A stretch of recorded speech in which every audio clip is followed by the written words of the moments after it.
రాష్ట్రంలో కూటమిలో ఉన్న ముఖ్యమంత్రి గారు, ఉప ముఖ్యమంత్రి గారు అందరూ విశాఖపట్నంలో ఉన్నారు. కనీసం ఒక మాట దాని గురించి మాట్లాడరండి. వాళ్ళకి బాధ్యత లేదండి. ఎన్నికల ముందు వచ్చి పెద్ద పెద్ద మాటలు మాట్లాడారు. 20 మంది ఎంపీలు ఉన్నారు. మీరు ఉప్పు కారం తింటున్నారా? తినకపోతే మీ ఇంటికి వచ్చి ఉప్పు కారం ప్యాకెట్లు పంపిస్తాం, తినండి. తిని మీరు వచ్చి ఆ పౌరుషంతో మాట్లాడాలని చెప్పి సాక్షాత్తు పవన్ కళ్యాణ్ గారు అయితే మాట్లాడిన భాష, ఊగిపోయి మాట్లాడిన భాష ఇంకా చెవుల్లో గింగులు పెడుతూనే ఉంది. ఈరోజు ఏమైంది మీ పౌరుషం? ఏమైంది మీ 20 మంది ఎంపీలు, ఇప్పుడున్న 20 మంది ఎంపీల తాలూకా పౌరుషం? ఏం పవన్ కళ్యాణ్ గారు, మరి ఆ ఎంపీలో ఉప్పు కారం తినట్లేదా? మీరు కూడా ఉప్పు కారం మానేశారా? మరి ఎందుకు దాని మీద మరి ఆలోచన చేసి మాట్లాడట్లేదు? మీ విధానం ఏంటి? మీ కార్యక్రమం ఏంటి? దీని మీద డిమాండ్ చేస్తాం, దాని మీద మరి వాళ్ళు చెప్పాలి. ఇదే కాదు, ముఖ్యమంత్రి గారు ఇవాళ కూటమి ప్రభుత్వం సాక్షాత్తు చంద్రబాబు నాయుడుని అడుగుతున్నాం, మీ తాలూకు కార్యాచరణ ఏంటంటే అడుగుతున్నాం. ఇప్పుడు 18 సార్లు మీరు ఢిల్లీకి వెళ్ళారే మొన్నటితో కలుపుకొని. మరి ఎందుకు మీరు ప్రధానమంత్రితో ఈ విషయం మీద సంప్రదించి అడగట్లేదు? అడిగితే వారు ఏం చెప్పారు? ఆ విషయాన్ని మీరు ప్రకటించండి. ఎస్, నేను ఇలా మాట్లాడాను, ఇది ప్రైవేట్ అయ్యే సమస్య లేదు. ఏదైతే ఈ 32 డిపార్ట్మెంట్ అవుట్సోర్సింగ్ చేద్దాము అవన్నీ ఆపుతున్నాము, ఈ టెండర్ల ప్రక్రియ ఇవాళతో ఆగిపోద్ది అని చెప్పండి. ప్రజలకున్న మా అనుమానాన్ని నివృత్తి చేయండి. అది మీ బాధ్యత, అధికారంలో ఉన్న కూటమి ప్రభుత్వం తనకు బాధ్యత.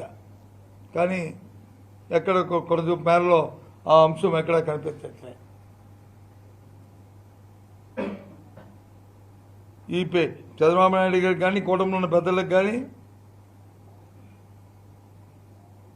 చచ్చిపోయిన స్వర్గీయ రాజశేఖర గారు ఎక్కడున్నారో కానీ ఆయన మాట చెప్పేవాడు వచ్చినప్పుడు. ఏదైనా సమయం వచ్చినప్పుడు ఏదైనా 7 దాటితే ఏటి మల్లప్ప, 7 దాటిపోతే బోడి మల్లప్ప అనే సామెతగా ఎన్నికలప్పుడు వచ్చి ఏవో మాటలు, ఏవో చేతలు ఇష్టం వచ్చిన మాట్లాడి ప్రజలను వచ్చి మభ్యపెట్టి లేనిపోయి సృష్టించి అభూత కల్పన మాట్లాడి ఎన్నికలు అయిన తర్వాత వచ్చి వాటిని పక్కదో పెట్టే పరిస్థితి. ఈ సుమారు ఇవాళకి ఈ రోజుకి 2 లక్షల కోట్ల రూపాయలు అప్పు తీసుకొచ్చింది ఈ ప్రభుత్వం 15 నెలల కాలంలో. ఇది వాస్తవం. వాస్తవం కాకపోతే చెప్పానండి, రేపు ప్రెస్ మీట్ పెట్టి కాదు ఇది చెప్తున్న ప్రతిపక్ష కౌన్సిల్లో ప్రతిపక్ష నాయకుడు ఇలా చెప్తున్నాడు, ఇది అబద్ధం, ఇది వాస్తవం కాదు అని చెప్పానండి. మరి తెచ్చిన 2 లక్షల కోట్లు తీసుకొచ్చి మరి ఏదైతే సూపర్ 6, సూపర్ 7 అని హామీలు ఇచ్చారో మరి ఏం జరిగింది? హామీలు ఎందుకది నెరవేర్చకుండా దొడ్డుతోమని వచ్చి వెనకతోమని మాట్లాడుతున్నారు? మొన్నటి రోజులు మేము డిమాండ్ చేసి గట్టిగా అడిగి ఆ ఉసురు పోసుకుంటారు మీరు ఆ వికలాంగులకని అంటే ఆ 1,00,000 మంది వికలాంగుల తాలూకా పెన్షన్ తీసింది మళ్ళీ తిరిగి ఆర్డర్ ఇచ్చారు.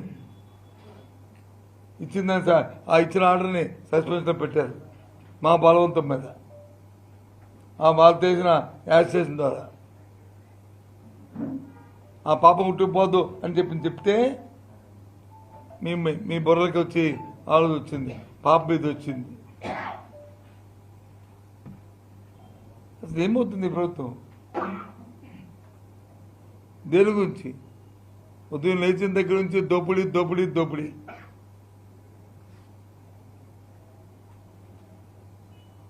ఏమనంటే అరెస్టులు, చట్టాన్ని చేతిలో తీసుకొని. సూటిగా ఒకే ఒక్క ప్రశ్న అడుగుతున్నాను. గత 5 సంవత్సరాల కాలం వైసీపీ ప్రభుత్వం ఈ రాష్ట్రం అధికారంలో ఉంది జగన్మోహన్ రెడ్డి నాయకత్వంలో.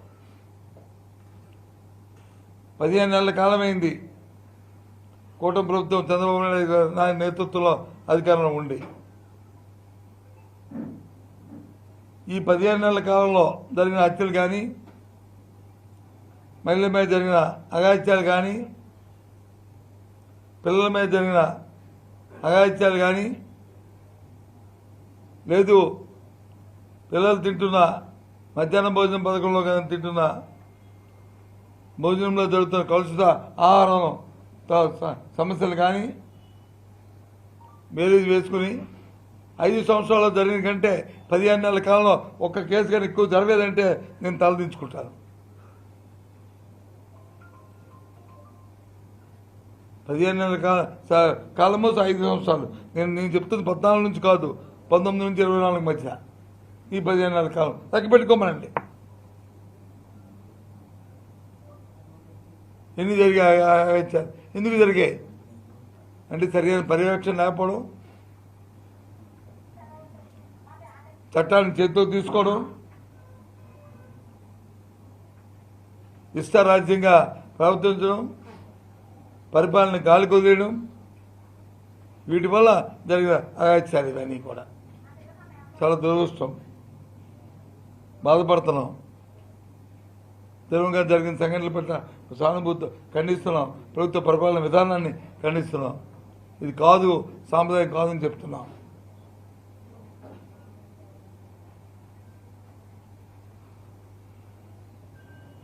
ఎందుకు ఈ మధ్యకాలంలో 3-4 ఒక 15 రోజులు చూస్తున్నాం. ఆ ప్రీతి అనే అమ్మాయి, కర్నూలు అమ్మాయి, సోగాలి ఇంటి పేరు, అమ్మాయి ఏ రకంగా అప్పుడు తెలుగుదేశం పార్టీ అధికారం ఉన్నప్పుడు ఏ రకంగా చనిపోయిందో 17 సంవత్సరంలో. ఆ తర్వాత మరి ఆ 2 సంవత్సరాలు వారి తాలూకు పాలనలో ఏ విధంగా ఎంక్వైరీలు జరిగినాయో, తర్వాత మా ప్రభుత్వం వచ్చిన తర్వాత ఒక సిట్ని ఏర్పాటు చేస్తున్న నేపథ్యంలో సిబిఐకి ఇవ్వాలని ఆ తల్లిదండ్రులు కోరితే సిబిఐకి ఇచ్చాం. ఆ కుటుంబానికి ఇవ్వాల్సిన కాంపెన్సేషన్ ఇచ్చాం. ఇవన్నీ ఇస్తే మొన్న చూశాను డిప్యూటీ చీఫ్ మినిస్టర్ గారు మాట్లాడుతున్నప్పుడు ఇవన్నీ మేము ఇచ్చామని చెప్పే పరిస్థితి వచ్చేది. ఎక్కడ తెలిసి మాట్లాడుతున్నారో తెలియక మాట్లాడుతున్నారో సరే, ఎవరు ఇచ్చిన మేమైతే 2019లో జగన్మోహన్ రెడ్డి గారు కర్నూలు వెళ్ళినప్పుడు ఈ కార్యక్రమం చేస్తాం. మళ్ళీ తిరిగి పైపెచ్చు అప్పుడు వచ్చి ఆ పిల్లల్ని పట్టుకొని ఆ తల్లిని పట్టుకొని దేశమంతా తిరిగారు. మేము వస్తే న్యాయం చేస్తాం. 14-15 నెలలు అయింది. అసలు ఆలోచన రాలే బుర్రలోకి. అంటే ఆ రోజు ఎన్నికలు అయిపోయాయి కాబట్టి ఆ ఓడమల్ల వచ్చి బోడిమల్ల పైపోయాడు. మీ పాపం గడిచిపోయింది. మరి మీకు అక్కర్లే.